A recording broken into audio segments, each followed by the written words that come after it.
Hello everyone, আবারও চলে এসেছি নতুন একটা ব্লগ নিয়ে। প্রথমেই তোমাদেরকে জানাই শুভ স্নানযাত্রা পূর্ণিমার অনেক অনেক শুভেচ্ছা। স্নানযাত্রা পূর্ণিমার দিন কিন্তু ছিল আমাদের বাড়িতে সত্যনারায়ণের পূজা, তাই কিন্তু সকাল সকাল একদম স্নান টান সেরে নিয়েছিলাম। আর আজকের পুজোর সময় কিন্তু ছিল খুব সকাল সকাল, আর সকাল সকালে কিন্তু ঠাকুরমশাই চলে এসেছিলেন। আর বাড়ির সবাই কিন্তু একদম ভোর ভোর উঠেই সব পুজোর জোগাড় করে ফেলেছিল। আর ঠাকুরমশাই কিন্তু মোটামুটি 6:45 নাগাদই কিন্তু ঠাকুরের ঘরটা স্থাপন করে নিয়েছিলেন। আর ঠাকুরমশাই কিন্তু একদম 6টা নাগাদই পুজোতে বসে পড়েছিলেন। আর আমার স্নান করতে করতে একটু লেট হয়ে গেছিল, মোটামুটি 7:30 মতন। আর তখন কিন্তু ঠাকুর ঘরের সামনে গিয়ে দেখছি এখানে অর্ধেকটা পুজো প্রায় হয়ে গিয়েছে, এখন চলছে আরতির প্রস্তুতি। তাই প্রথমে গিয়ে কিন্তু ঠাকুরকে প্রণাম করে নিলাম। আগে কিন্তু প্রত্যেক বছর আমার দাদু বেঁচে থাকতে এই স্নানযাত্রা পূর্ণিমার দিন বাড়িতে কিন্তু লক্ষ্মীনারায়ণের মূর্তি তুলে পূজা হতো। আর এবার কিন্তু অনেকগুলো বছর পর আবারও সত্যনারায়ণের পূজা হচ্ছে। আর এটা হচ্ছে আমাদের ফ্যামিলি ঠাকুরমশাই বলতে পারো, উনি কিন্তু আমাদের বাড়ির বেশিরভাগ পুজোগুলোই করেন। তারপর কিন্তু আমরা সবাই বসে পড়েছিলাম আরতি দেখার জন্য। আর এখানে কিন্তু শুরু হয়ে গিয়েছিল ঠাকুরের আরতি।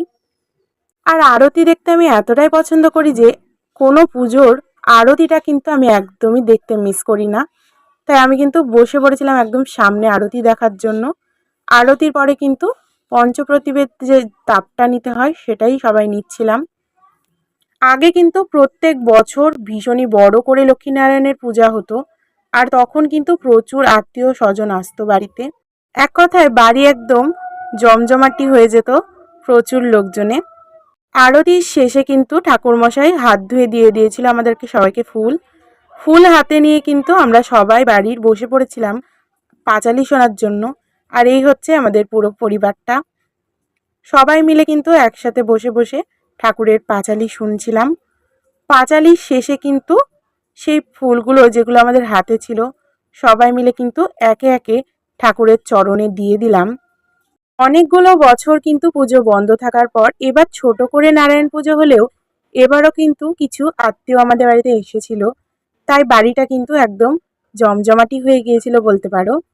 তারপর কিন্তু আমরা সবাই বসে পড়েছিলাম এখানে হোমযজ্ঞ দেখার জন্য। আর ওখানে কিন্তু চলছিল সামনে হোমের যোগাড় যন্ত্র।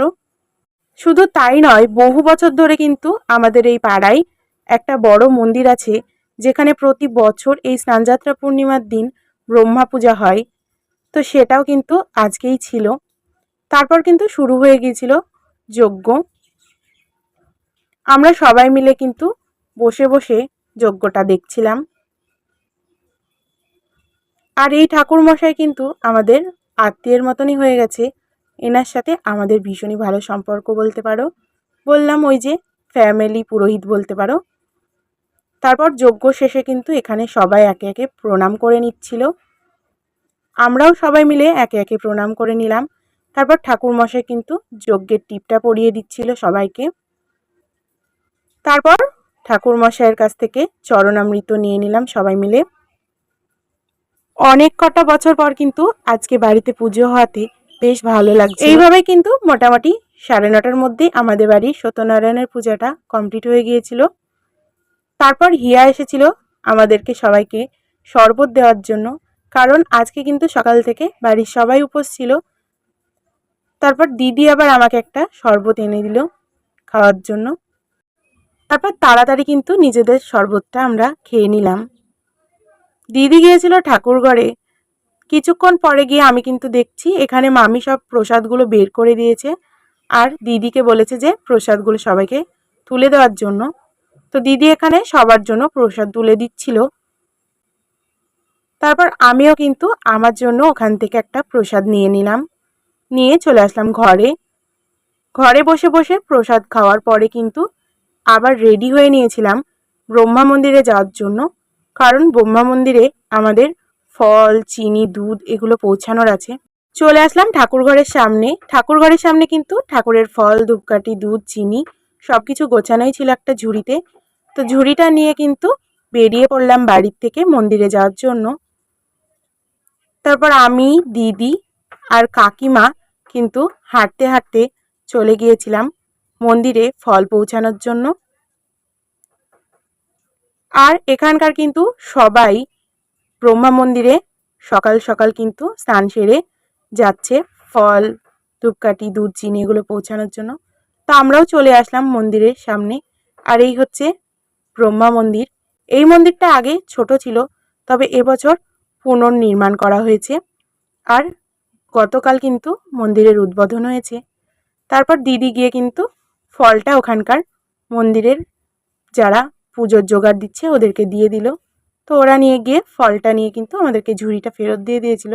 এই হচ্ছে আমাদের এখানকার ব্রহ্মা মন্দিরের ঠাকুর। ঠাকুর দর্শন করে প্রণাম করে কিন্তু মন্দির থেকে বেরিয়ে এলাম। আর মন্দিরটা কিন্তু ভীষণই সুন্দর করে বানানো হয়েছে। তারপর মন্দির থেকে আমরা হাঁটতে হাঁটতে কিন্তু চলে আসলাম বাড়িতে। বাড়ি আসার পর আর কোনো ভিডিও ক্লিপ নেওয়া হয়নি। সন্ধ্যাবেলায় কিন্তু হরিনামের লোকজন চলে এসেছিল গান করার জন্য।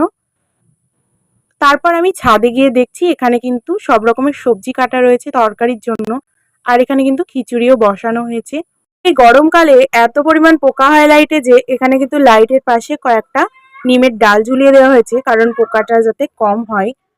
আর কেউ খিচুড়ি রান্না করতে না চায়, কিন্তু বোন বলেছিল যে আমি রান্না করব খিচুড়ি। তারপর আমি আর দিদি কিন্তু ওকে হেল্প করছিলাম। আর আমরা কিন্তু ভীষণ হাসাহাসিও করছিলাম এই খিচুড়ি রান্না নিয়ে, যেহেতু প্রথম ও খিচুড়ি রান্না করেছে।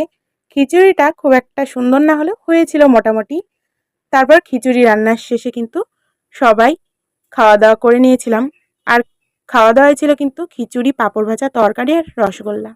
আর সারাদিন পর রাত এতটা হয়ে গিয়েছিল যে ব্লগটা আর এন্ড করা হয়নি।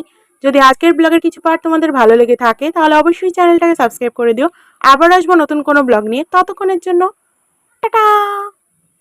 Thanks for watching my happy moments.